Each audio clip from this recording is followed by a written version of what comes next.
Hey, this is Marcus on his exponential expression and equations, and what I'm supposed to do is explain how you multiply radicals.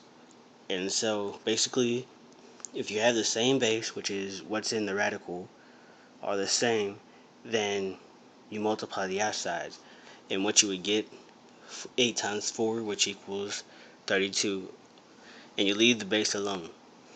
Next, you have to simplify, and 81 is a perfect square. It's 9, and so 9 times 32 equals 288. Next, you move on to the adding. It's basically the same thing, except you just add. Now, this one's a little harder, and so 3 squared is 9 is a perfect square, and so is 81. And they're both, and it's 3 and 9, and so you get that.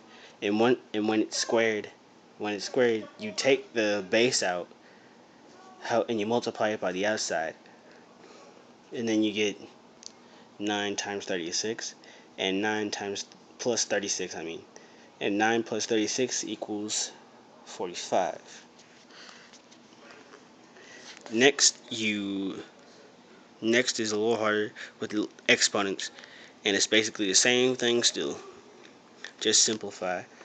And 9 is a perfect square, 64 is a perfect square, 3x has a perfect square in it, 2 squared is a perfect square. And so you do all that, and you get that. And then after that, you have to take all the squares out.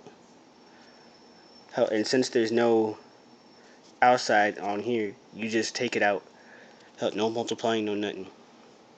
And then you get that, and then you multiply them together, and you get 144 x squared y squared over the radical x. And I'm finished.